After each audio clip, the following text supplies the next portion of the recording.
Okay, so the next intuitive clair is clairaudience, which is clear hearing. And this is my primary clair.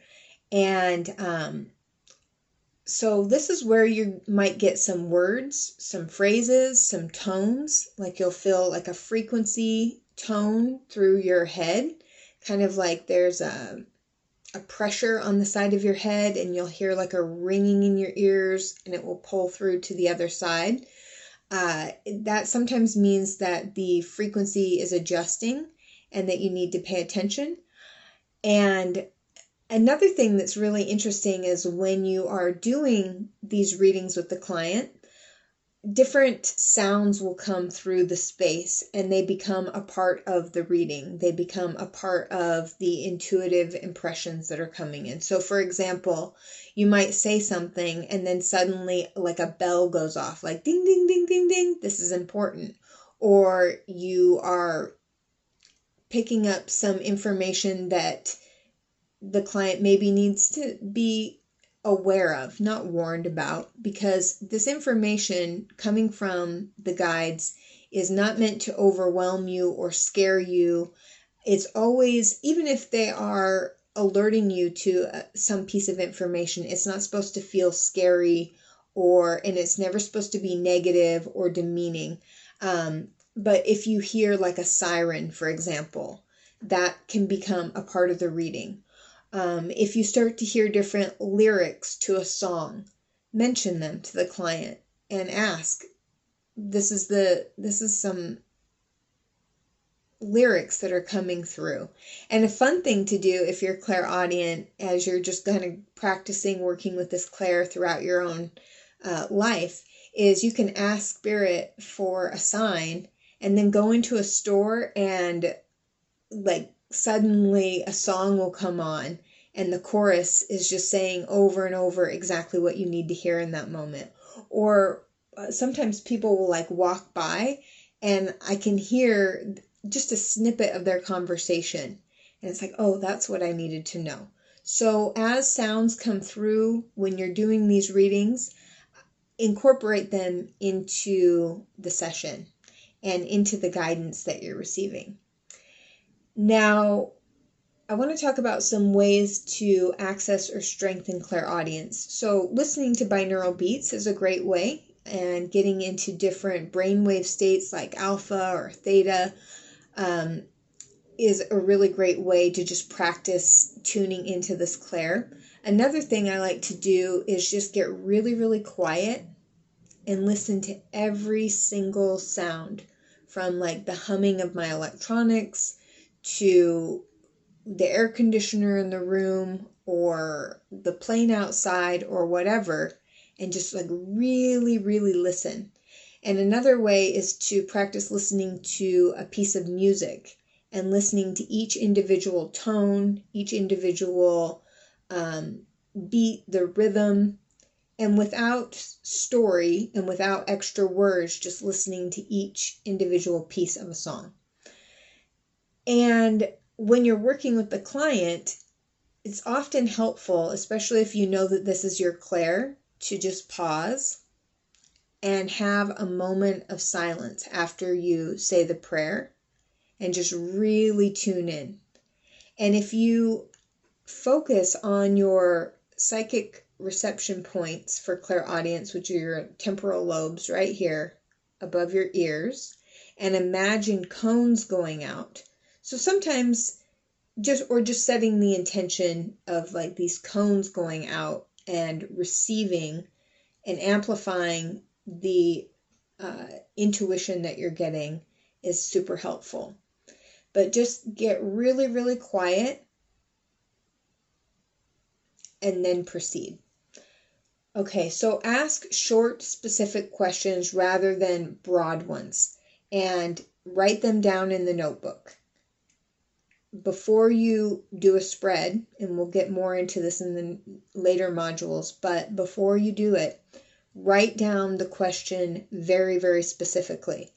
Specific questions lead to specific answers.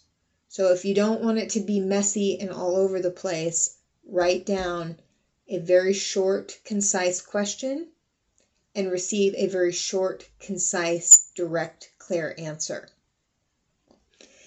And write or speak what you hear before you analyze it. So what I'm hearing is, and then you can rattle it out. Sometimes when you're channeling, the information starts coming through. It's going to come through for each of you differently, but sometimes it just starts coming through so fast, so quickly. You start talking really, really, really fast. So be aware of that. And if you need to speak really quick just to get all the information out, do that. But if you need to slow it down, slow down your cadence. Slow down your speech. And write it and speak it before you analyze, again, what any of it means. Practice summarizing guidance into one clear sentence. So if you are just getting like a lot of things, say, please give me one clear sentence. I just heard, listen to your heart. So whatever that means. And a good thing to do is sometimes when you're sitting there with a client, you tune in together. You can ask a specific question. You both get really quiet. Remember, the ego speaks first and it speaks loudest. What you're listening for is that calm, still, centered, peaceful voice. And it's going to maybe sound like you. Sometimes, though, when you are picking up on their passed over loved ones, if you do any sort of mediumship, or their guides, you might notice that you start using words that you've never heard before and that you don't normally use. So just be aware of that as well. Reduce any sort of mental multitasking. We're going to talk about this in depth in a later module, but there's nowhere else you need to be than right there with them. So do not be at all during the entire session thinking about your to-do list, answering phone calls. That's why a distraction-free environment is so important for getting accurate information. So block out that time, create that space. If things happen, that's fine, but do know that it kind of can derail the session. So if you can, make it as distraction-free as possible. And again, set your stuff to the side and really make it about them. And it's actually quite liberating, I just want to say this, to put your own stuff aside and not be thinking about your worries, your problems, your stuff, and don't be projecting it into the space with the client. It's very liberating because you're just able to show up more fully for them. And it kind of creates this sense of internal peace within you because you're showing up in a spirit of service and you're totally tuned in. And I love it. It's one of my favorite things about doing this work.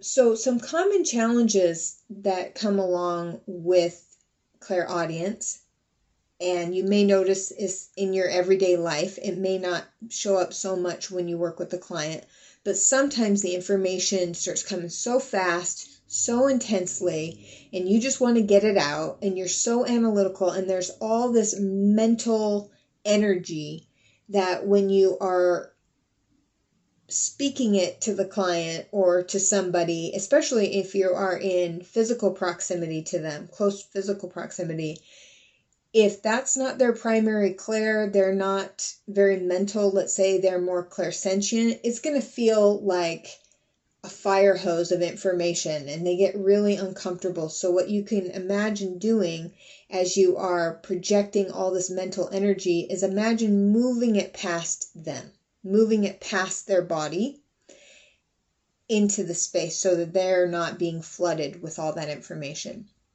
So some of these challenges are analytical thinking and overriding the intuitive input.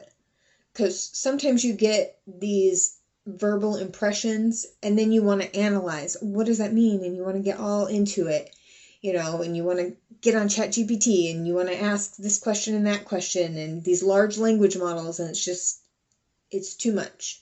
So just receive the input, get it on paper or speak it out loud, and don't start analyzing it right away, just like the visual information. Information sometimes arises too quickly. So again, slow down the channel. You can tell the guides, hey, this is a lot right now. I just need you to slow it down. And slow down your own speech, and that will also help slow it all down. Sometimes there's difficulty distinguishing actual information from intuitive dialogue. So there's a few ways that I use to decipher intuition versus internal dialogue. Very often our intuitive guidance is like a quick hit. It's not coming as a piece of a long trail of information. You'll just be fully present, you'll hear something very clearly, and then that's accurate intuitive guidance. If it's too pushy, and it's trying to force you to do something, and it's like, no, you need to do this, you gotta do this, it's not intuitive guidance, because that's not how intuitive guidance speaks. It's never pushing you. You have free will.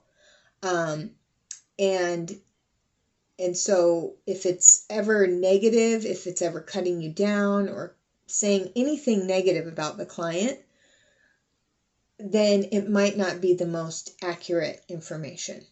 And we all have to check ourselves when we're doing this. Am I projecting my stuff here, my judgments? And if that happens, you can just own it. Like, I'm going to pause right here real quick.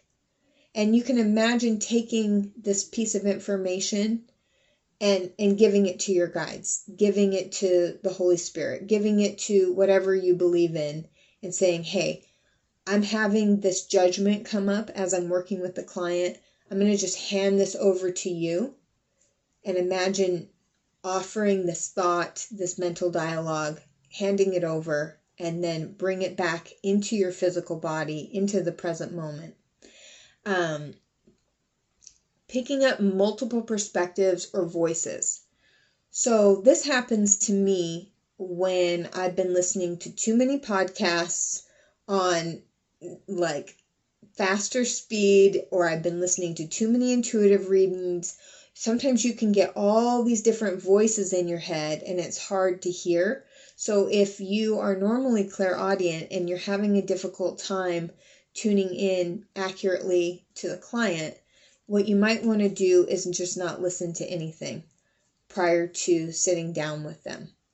And over-explaining instead of simplifying. So if you start to notice that you're talking too much, and this is what I'm getting in talking way too much, and it's not registering with them, you got to invite them to start talking and invite them to tell you what they're picking up on, how they're feeling. How does that sit with you?